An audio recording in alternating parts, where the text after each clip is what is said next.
This is episode 1122 of the Tall Can Audio Podcast. My name is Matt Robinson. Thank you all for checking out the show. Happy you dropped by today. We got a great episode for you. We're going to talk to Nick Ashbourne, a Blue Jays contributor for Sportsnet and Yahoo, of course, co-hosts the Blue Jays Happy Hour podcast with our buddy Andrew Stoughton. And got a few things to talk to him about, including a piece that he did for Torontoverse on some of the best patios and summer craft beers around Toronto. We have a lot of listeners down in that part of the world, obviously, so I'm sure many of you will find that useful. You'll want to check it out. We will link to the article in the show notes. And of course, we'll talk some Blue Jays with Nick as well, as they've taken 2 out of 3 from Minnesota, but so far it doesn't really seem to have settled down the fan base a whole lot. There's some things to be a little concerned about. We'll get into all of that with Nick. We're on social media at Tall Can Audio. Give us a follow there. Make sure you are subscribed to the podcast, whether you use Spotify, Apple Pods, Google Podcasts, Overcast, wherever you are. Go ahead and hit the subscribe button. We'll make sure we keep the good stuff coming for you. I believe our buddy Steve Bunda is going to be back in here on Thursday morning. If you want to talk a little Raptors, a little Jamal Murray and the Denver Nuggets, and whether they've become Canada's team in the NBA playoffs here as they get set for the finals, you can do that with our buddy Matty Lang. That was episode 1121. All kinds of great stuff up on the podcast right now, so make sure you stick around to join us. With all that out of the way, let's get to it. As mentioned, a guy who covers the Toronto Blue Jays for Sportsnet and for Yahoo, Nick Ashbourne is here. How's it going tonight, man? Good, thanks. Thanks for having me on. I appreciate you coming back. Appreciate you doing this again. We're going to talk a little baseball, of course. You've written some interesting things here over the last couple of days, but I want to start in a different area. The last time you were on, I believe, was with Stoughton, and you had just written something for Torontoverse that was winter beers, winter stouts, good breweries around Toronto to visit during that time of year. And I asked you at the time whether or not this would have to become a seasonal thing, and it turns out it has. You've recently written another piece for Torontoverse this on, some patios and good summer beers. I'm curious, man. I want to start here. I want to ask you, because I know you're a serious journalist, what does the research process for this look like? Are these experiences you've already gathered, or do you have to go out to all these different patios and sit down and have something, take some notes, man? Walk me through the process. It's no, I have to do some real journalism here. I'm not just hearkening back to some memories of drinking beers and writing off that. So each of these pieces, there were both 6 breweries that I specifically recommended, but I visited a lot more than that. And in both cases, I broke it up into a couple of different outings. So I did sort of an east side and a west side outing for both of them. I forget the exact number of breweries I visited, but it was in the teens. Like there's for each one, I think. So there's plenty of breweries that I visited that did not make the cut. The ones that were on the list are, those are the best of the best. This is me doing my journalism. So I try to take it as seriously as the subject matter will allow. Of course. I will admit that, a little later in some of those journeys, the notes might have been slightly less detailed, slightly less legible, but they did continue. There were notes even from the end of some of those voyages. Well, we appreciate the sacrifice, man, the heavy lifting you've done on this subject. It is important work, so I'm glad you did it.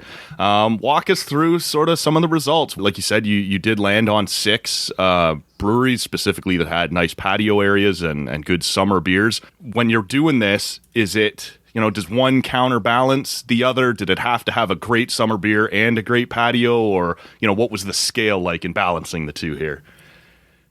I'm willing to be a little bit forgiving on one side of the equation or the other. If there's a place where I feel like a lot of conviction about the beer and the patio isn't the most amazing place ever, then as long as they had one and it was fine. There were a couple that made the list, I think, that fit that category, like Muddy York, for instance. Mm-hmm. I thought that had fantastic beer. The patio itself was, fairly normal, picnic table, gravel. It's kind of tucked away in East York. It's not like some beautiful view from there by any means. Right. Whereas some of the patios are a little bit more impressive. Like Bandit Brewery is an example of a place that has a really beautiful patio that they recently remade.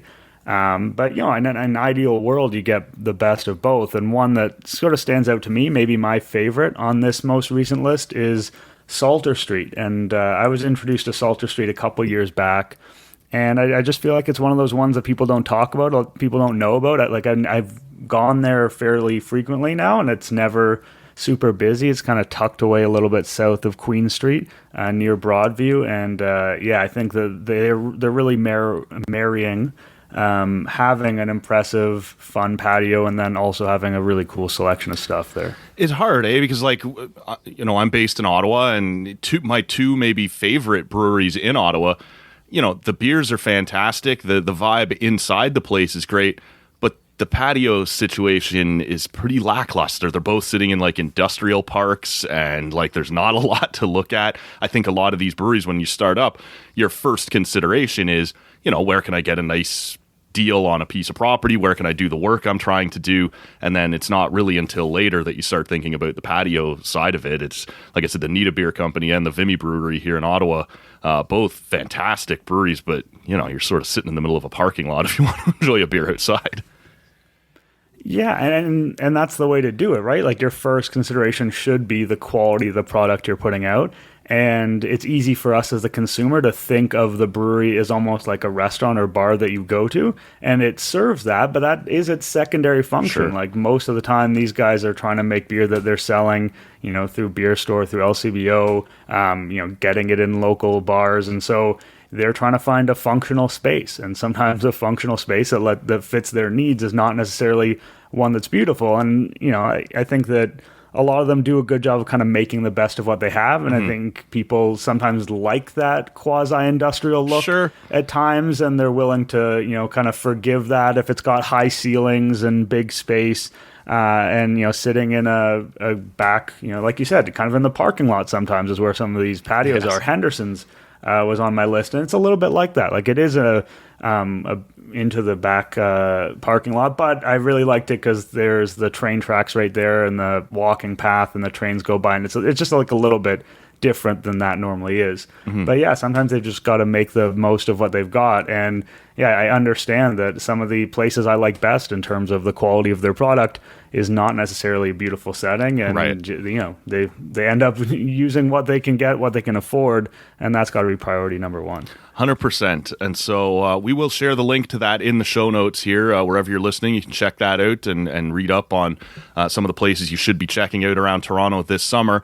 You mentioned Salter Street. You mentioned Muddy York as breweries by name. Is there a beer or two while you were out and kind of laying down the research here that you've walked away with saying, I will definitely be back looking for that this summer? It's funny because it's not in the piece itself, because I was very regimented in going for lagers and pilsners, because that was kind of the assignment. But my natural inclination is to go a little bit darker, and I like, sometimes dark lagers and, darker beer. Even in the summer, you don't want to pour down a Guinness by any means, but Salter Street has a tropical stout, I believe they call it. I forget what the exact name on it is, and that's a beer that is a little bit darker, but you can drink it outside in the summer for sure without getting bogged down, and I think that that's a really special brew. So if you're at Salter Street, I recommended, I believe it was their Pilsner, which is very good as well, but take a look if they're pouring the tropical stout, because that's good all year round. Okay, so you're speaking my language here. I'm very much a dark beer guy as well. Like, it's always stout season in my world, but I just picked up, it's funny you say that, I was over this past weekend at the Fenland Falls Brewing Company up in Cottage Country there, and they had something there called their tropical stout, which I've never tried before. I've got it in my fridge now, waiting for probably for next weekend though. So a couple of people apparently experimenting with the tropical stouts. Will we be seeing this again in the fall? Is there enough to do? Is there an autumn style of beer that we can see circling back around to? Yeah, I don't know. I mean, I don't know if you can sell enough pumpkin beers around, or there's a particular setting for that. I might be out of runway on this sort of exact format, but it's been cool to do this, and it is.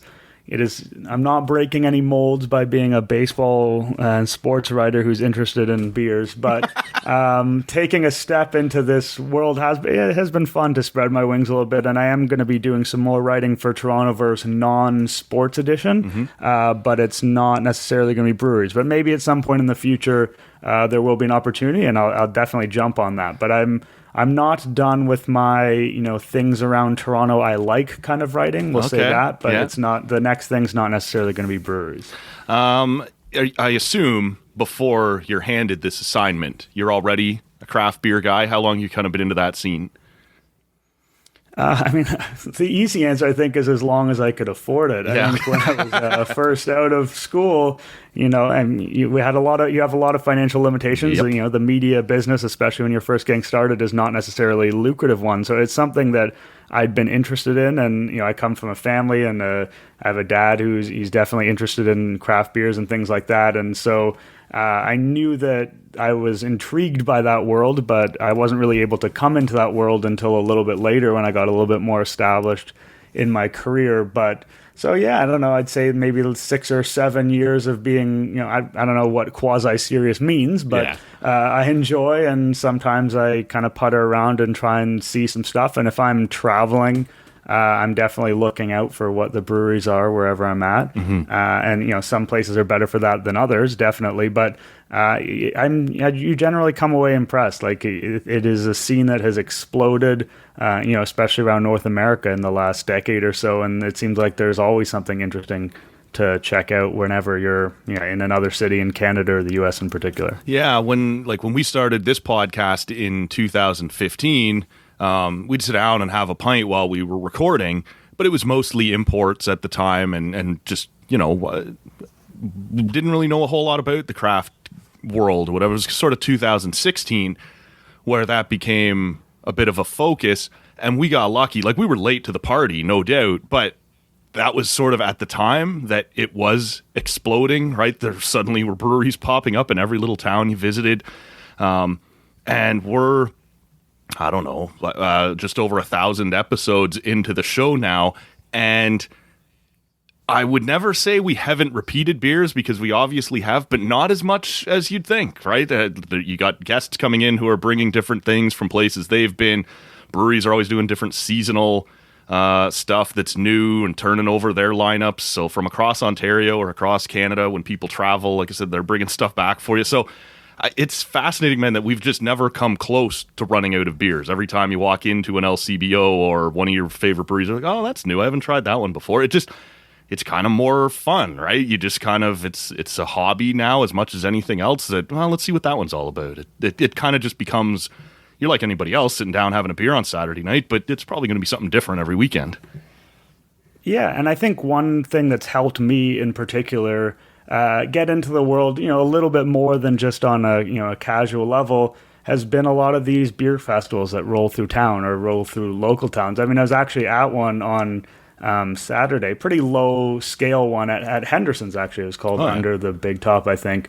And I don't know how many breweries they would have had there, something like 12. But if you have 12 breweries and they're all bringing 3 or 4 beers, like suddenly, there's 48 beers there, and maybe you've had 11 of them in the past, but there's tons to explore.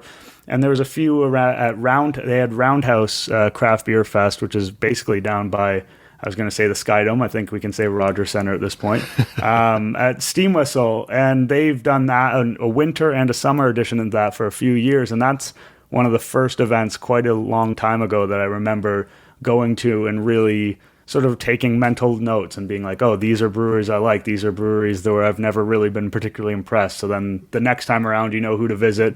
And that's a good way to get into it, where you're going to spend some money to get a ticket. It's probably not the most cost-efficient way to have some beers, right, for sure, but it's not like an LCBO where if you see a beer that's interesting, it's like, oh, well, that tall can is $3.75, and I don't really have any idea if I'm going to like it or not.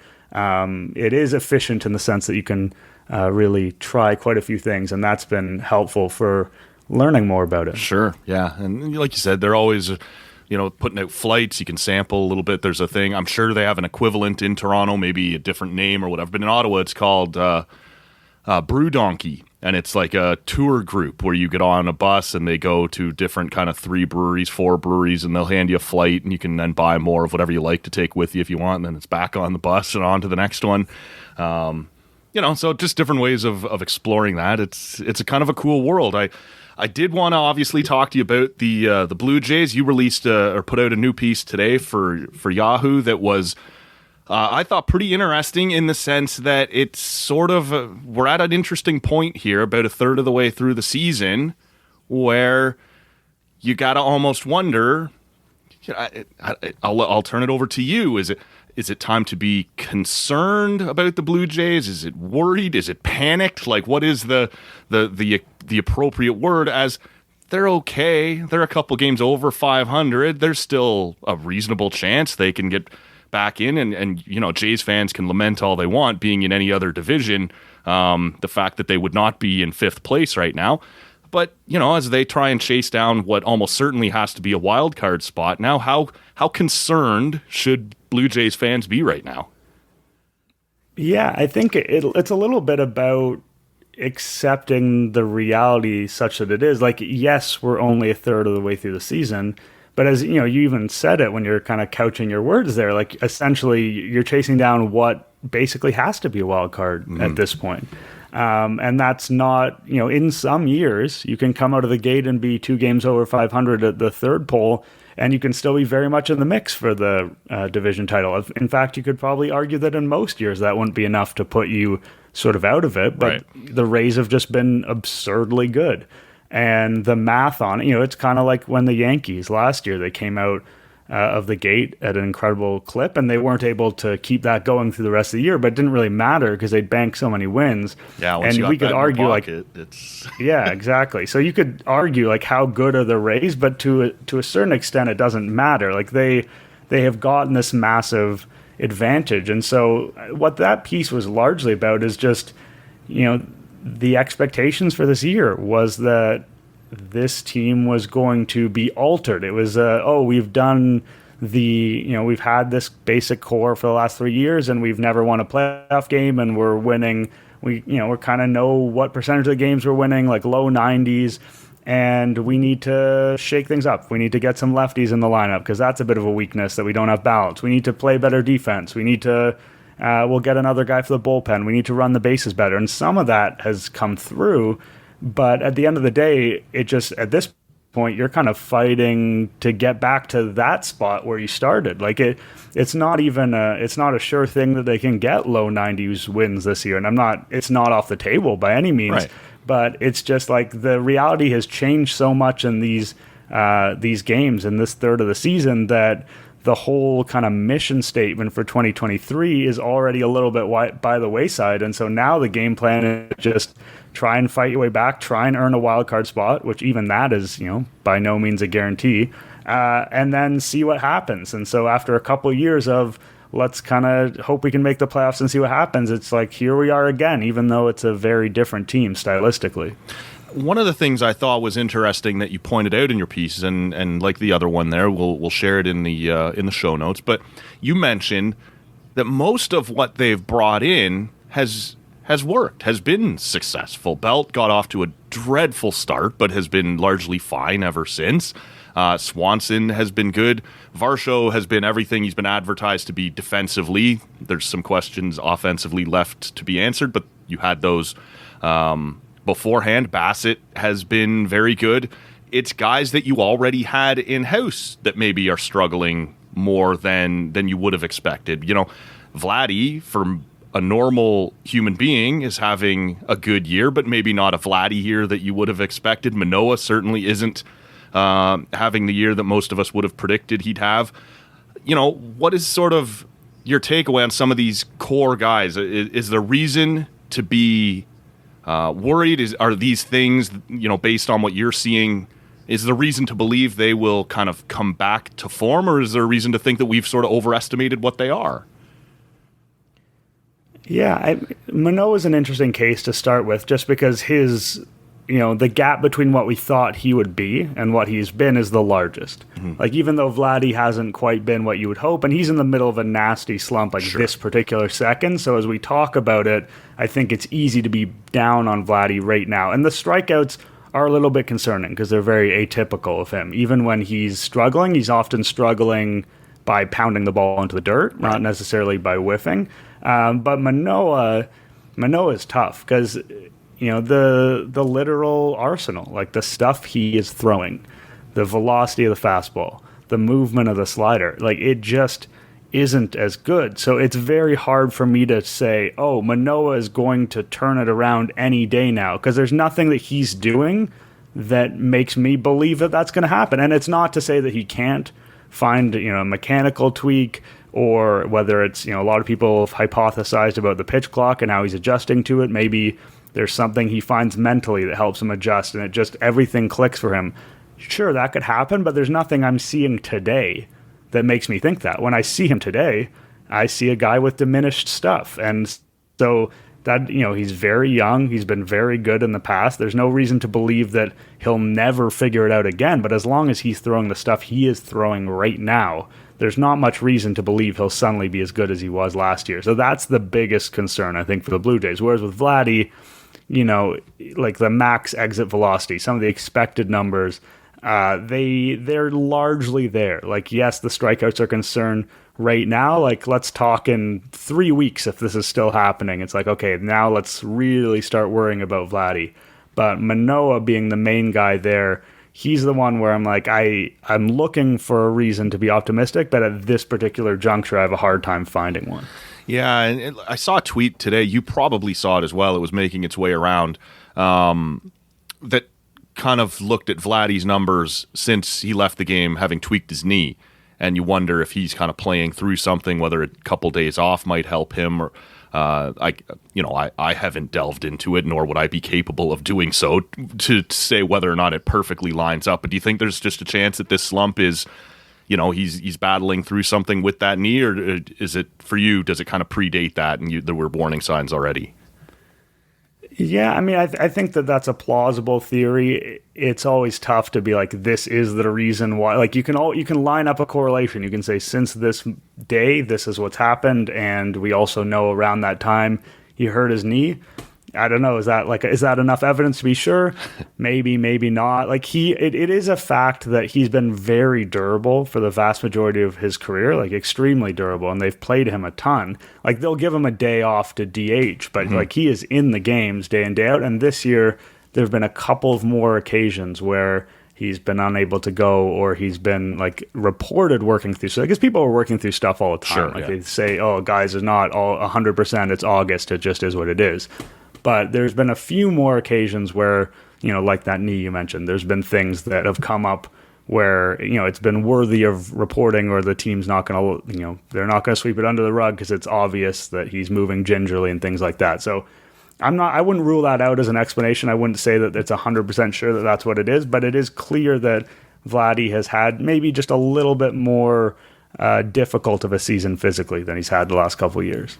What do you see out of the catching position right now? Because one of the things you mentioned in your piece is that has not looked like it did last year. Maybe it was never going to, right? Whether anyone should have expected Kirk to have another first half like he did last year that landed him in an all-star spot. But now Jansen is back on the IL. One of the other things I can remember, we had Dan Schulman on the show a few weeks ago, and we spoke to him about was this increased ability for base stealers to get going. And you've written about that recently as well. And the Rays were running on Toronto like it wasn't an issue at all. They were not afraid to do it. They were just taking off and going. There was very little respect being shown to Toronto's catchers. The throwing arms were already sort of an issue. And then you add in the ability not the ability, but the fact that steal rates are up across baseball this year. How concerning is that for you?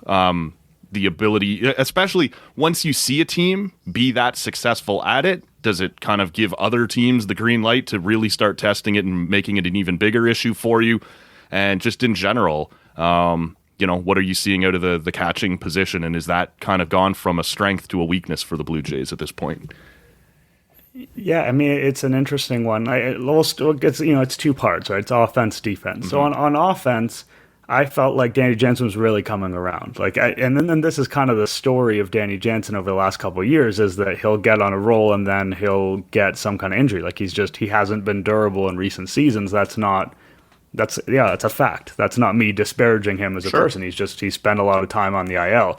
So with him, his offense felt like it was coming around, and you could kind of see the shape of him returning. Last year his stats were wild. I'm not sure if he was ever going to replicate that, but you could see the shape of what he was going to do returning. with Kirk on offense, he looks a lot like he did at times last year. Like at the very beginning of the season, he couldn't get an extra base hit to save his life. And then in the middle, he really, he was absolutely scorching the ball. And then through the second half, it was a similar thing. It's like he's drawing his walks. He's not striking out. He's got that amazing foundation, but you've got to build on that foundation by hitting the ball, especially as a guy who, he's not going to get you infield hits. You know what I mean? Like he's not like Kiermaier, who's going to steal hits here and there. Like he needs to scorch the ball, and he's not doing it. So, you could argue, we've seen him do this and then turn the corner and start to drive the ball, so we shouldn't be too worried. That's one way to think about it. Or B, he hasn't hit for any power since kind of like June 2022. So, we're coming up on almost a full year of him doing this. And so if that's the trend, I think that is a little bit troubling because he's got some strong defensive attributes for sure. He can frame the ball, he can block the ball, but he is someone who is special because of his bat. And I'm not giving up on the idea that he can drive the ball and have a little bit more power just yet. But he, if we go through all of this season and this never changes, and then you're looking at sort of the last, his last 9 months of baseball or his last year and a half of baseball, with him having no extra base power, then you start to think that kind of May, June 2022 has to be the anomaly because he needs to show it at some point. On defense, like you mentioned, like they don't have great arms, and that's true, but they're not disasters.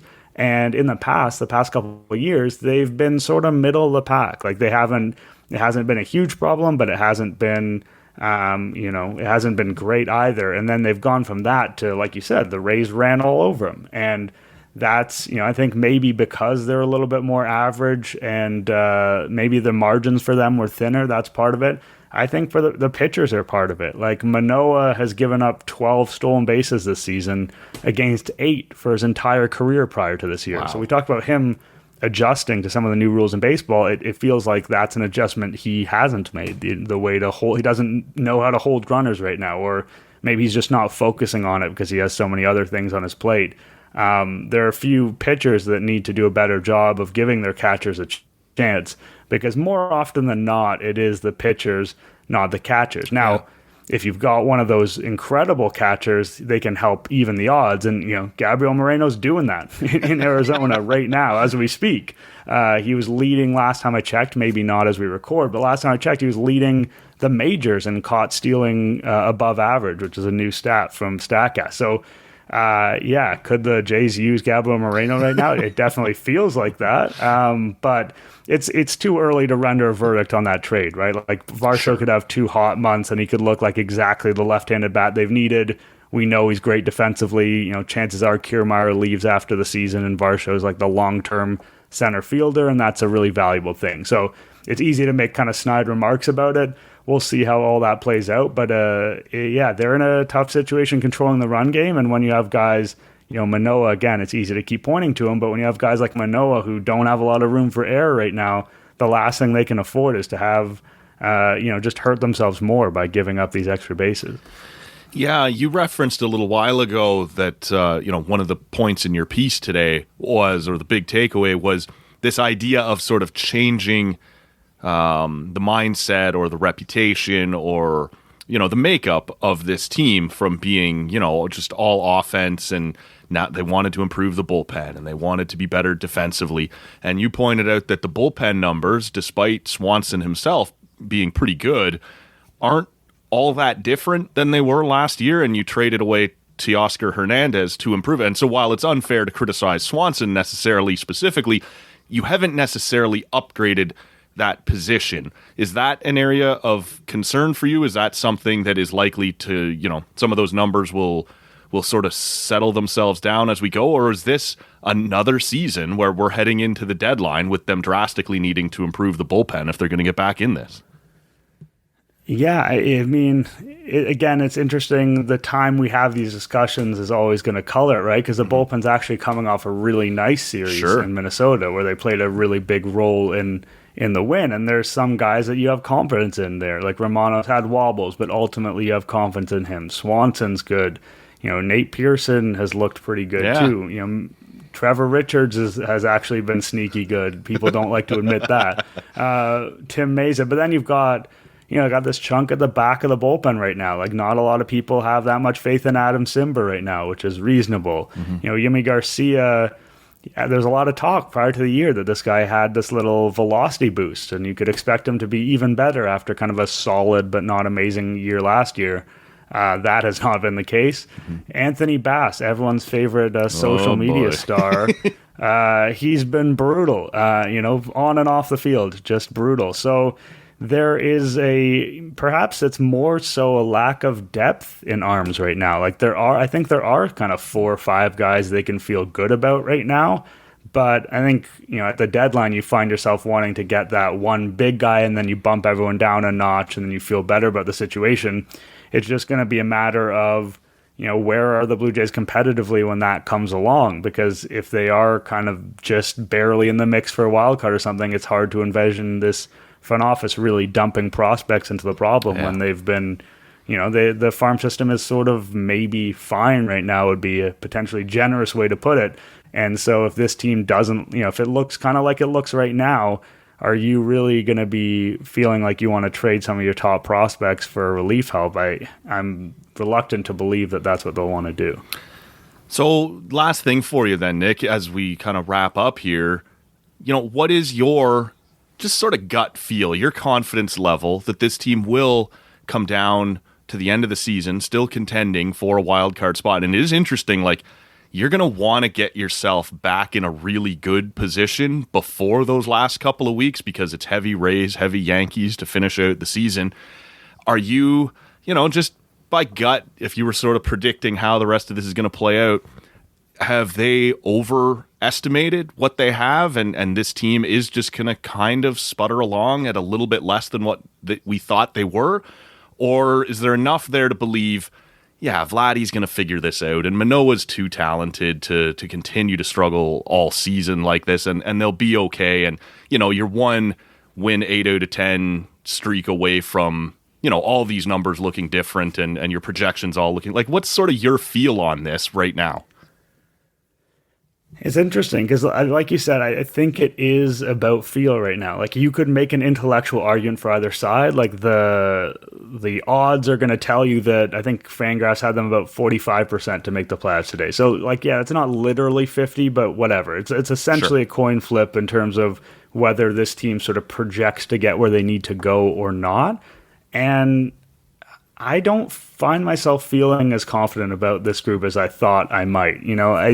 The Manoah thing is an issue because, again, I just don't necessarily know how that fixes itself, although it easily could. Kikuchi had a good start, but he's a little bit tough to trust. So now you're down to sort of 3 pitchers that you're trusting in the middle of your rotation, and one of those pitchers is Jose Barrios. Yeah.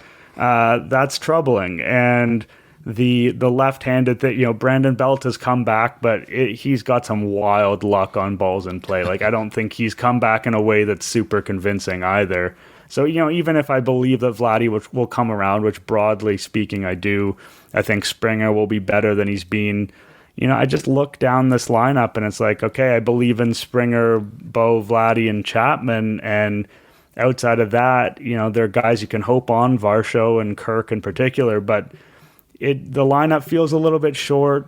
The rotation feels, outside of Gosman, a little bit shaky, and the bullpen feels more fine than good. And this division is so strong. Like, if I had to guess what happens here, I'd guess that maybe they do sort of crawl their way back into it. And then, like you said, there's just this brutal end to the season. So maybe I'm just conjuring a worst case scenario here, but I can definitely imagine a world where they kind of get back to where they want to get to, and then that final push to the end, they're just not quite good enough against these top teams.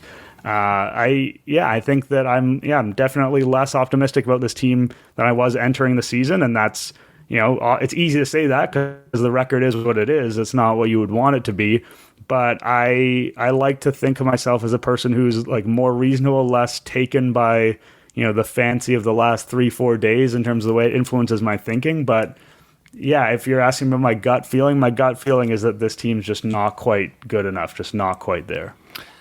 Yeah, like to think of yourself as reasonable, but conjuring up the worst case scenario, you are a damaged Toronto sports fan like the rest of us, I think, is sort of how this plays out. That is Nick Ashbourne, contributing at Sportsnet, contributing at Yahoo. Certainly the Blue Jays Happy Hour podcast is a can't miss every week. I appreciate your time, man. Thank you so much for doing this.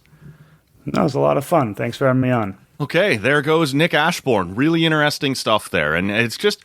baseball's a game of numbers, right? It always has been, whether you're into the analytics or not. It's a 3-2 count with one down in the bottom of the ninth. Like everything about it is numbers. And so the pacing is what it is. We're a third of the way into the season now, and there's some alarming trends kind of kicking around the Blue Jays that maybe suggest they're not quite as good as they'd hoped to be and not quite as good as many of us had hoped. So interesting to get Nick's take on all of it. But that is where we will wrap up this episode of the podcast. All the links we mentioned for Nick's work are in the show notes at tallcanaudio.com, so you can check that out. I highly recommend you do. Give us a follow on social media at TallCanAudio on whatever social media apps you're on, except TikTok. We're not on TikTok. I don't get the TikTok thing. We're not doing that. But most other places, you can check us out there. Thank you so much for listening to episode 1122 of the Tall Can Audio podcast. My name is Matt Robinson. See you next time. That's it. Not work under these conditions. If anybody wants me, I'll be downstairs at McDougal's. Call the weekend guy, I don't care.